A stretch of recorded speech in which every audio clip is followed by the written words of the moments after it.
शादीशुदा लोगों को एक बड़ी सीख देने वाली कहानी। पत्नी ने न जाने क्या किया था कि पति ने उसे एक के बाद एक कई थप्पड़ जड़ दिए। हमेशा हर सिचुएशन को शांति से हैंडल करने वाली पत्नी भी इस बार इतनी अशांत हो उठी कि उसने अपनी चप्पल ही निकालकर पति की ओर दे फेंकी। चप्पल पति के बालों को छूते हुए निकल गई। ये किस्सा यहीं पर खत्म हो सकता था, मगर पति ने इसे अपनी मर्दानगी का विषय बना लिया और बात बद से बदतर होती चली गई। रिश्तेदारों ने भी आग में घी का काम किया। किसी ने कहा, जो औरत अपने पति को चप्पल से मार सकती है वो ना ही तो वफादार हो सकती है और ना ही पतिव्रता। ऐसी औरत परिवार ही नहीं पूरे समाज पर कलंक की तरह है। बीवी के पक्ष वाले कहा, पीछे रहने वाले थे। किसी ने कहा, 21वीं सदी में भी जो स्त्री के साथ मारपीट करते हैं उन्हें तो जेल भेज देना चाहिए। तो कोई कहता, जरूर उसको कोई और पसंद आ गई होगी, इसलिए अब पत्नी से मारपीट करने लगा है। बात कोर्ट तक पहुंच गई। दोनों पक्षों ने एक दूसरे के खिलाफ केस फाइल कर दिया। पति ने चरित्रहीन होने का तो पत्नी ने दहेज और शारीरिक उत्पीड़न का आरोप लगाया। 2 वर्षों से अधिक समय के लिए केस चला था। इन 2 वर्षों के दौरान दोनों पति पत्नी अलग अलग रहे थे। इन 2 वर्षों के दौरान दोनों पक्षों के समर्थकों की संख्या कम हो गई थी। पहले जहां दोनों पक्षों में समर्थकों का समूह होता था, अब गिने चुने लोग रह गए थे। पति और पत्नी दोनों की आर्थिक स्थिति भी इस समय के दौरान नीचे गिर चुकी थी। जिन्हें वो अपना शुभचिंतक समझ रहे थे, पैसों की बात आते ही उन्होंने भी अपना पलड़ा झाड़ लिया था। अगर कोई देने को राजी भी हुआ तो मोटे ब्याज की शर्त पर। आखिरकार वही हुआ जो सब चाहते थे, डाइवोर्स। हर कोई खुश था, दोनों पक्षों के रिश्तेदार, उनके माता पिता और दोनों के वकील। लेकिन 5 साल की सुखद शादी और एक सुंदर बेटी होने के बाद मिले इस डाइवोर्स से पत्नी मूक थी और पति शांत। शायद ये एक इत्तेफाक ही था कि इस खुशी को मनाने के लिए दोनों पक्ष के लोग एक ही चाय की टपरी पर बैठे, आमने सामने। इत्तेफाक इसलिए क्योंकि ज्यादातर लोग जो एक दूसरे के विरोध पक्ष को सपोर्ट कर रहे थे, वे एक दूसरे को अच्छे से जानते भी नहीं थे। पति पत्नी भी इन सभी से दूर एक दूसरे के सामने मेज पर बैठे। पत्नी ने पति से कहा, अब तो खुश होगे ना? तुम्हारे मन की जो हुई है, मुबारक हो। तुम भी तो आज जीत गई हो। मुझसे तलाक तो तुम्हें भी मिल गया है। Congratulations to you too. पति ने कहा, तलाक को तुम जीत का प्रतीक समझते हो? पत्नी ने पूछा। पति चुप रहा। थोड़ी देर की शांति के बाद पति ने कहा, मुझे तुम्हें 5 लाख रुपए अभी और हर महीने 8,000 देने का आदेश है। अभी मेरे पास पैसे नहीं है, इसलिए मेरा जो सिटी में फ्लैट है उसे तुम्हारे नाम कर देता हूं।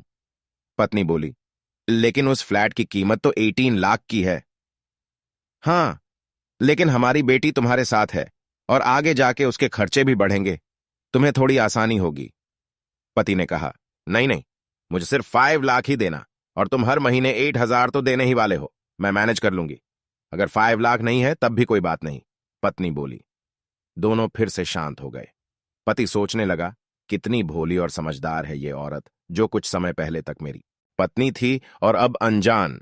ये वही है जो कम से कम खर्चे में घर चलाती और पैसे बचाकर मेरे जन्मदिन और बर्थडे पर हमेशा मेरे लिए नए कपड़े खरीद लाती। कभी बीमार भी हो जाती तो पैसे बचाने के लिए मुझे मालूम न होने देती और घरेलू नुस्खों से अपना इलाज कर लेती।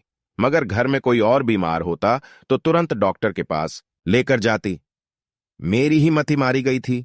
मैं ही अपनी झूठी मर्दानगी के चक्कर में इतनी बड़ी गलती कर बैठा। पत्नी के दिमाग में भी उथल पुथल चल रही थी। अभी भी वैसा का वैसा ही है। पहले भी खुद से ज्यादा हमारे बारे में सोचता था और अब भी वही कर रहा है। ये वही आदमी है जो मुझे एक्सीडेंट से बचाने के लिए खुद मोटरसाइकिल के आगे कूद पड़ा था और अपनी उंगली तुड़वा बैठा था। पता नहीं कौन सी मनहूस घड़ी में मैं झगड़ा कर बैठी। पति ने मौन तोड़ते हुए पूछा, अब तुम्हारे कमर का दर्द कैसा है? ज्यादा तकलीफ तो नहीं होती? पत्नी हल्का सा मुस्कुराई और बोली, अभी भी होता है। अब तो पेट में भी क्रैम्स उठते हैं। वो तो होगा ही, तुम योगा या कसरत भी तो नहीं करती हो। अब किसी गायनेकोलॉजिस्ट को जरूर दिखा देना। पति ने कहा, तुम बताओ, तुम्हारा अस्थमा कैसा है अब? क्या अब भी दौरे पड़ते हैं? पत्नी ने पूछा। हां, पड़ते हैं, पहले से ज्यादा, क्योंकि अक्सर इन्हेलर भूल जाया करता हूं, याद दिलाने के लिए तुम जो नहीं हो अब। पति बोला। पत्नी की आंखों में आंसू आ गए। वो बोली, तुम्हें मेरे चरित्र पर सवाल नहीं उठाने चाहिए थे तो ये परिस्थिति आती ही नहीं। हां, मैं जानता हूं, तुम बहुत अच्छी हो, मुझसे गलती हो गई, बहुत बड़ी गलती।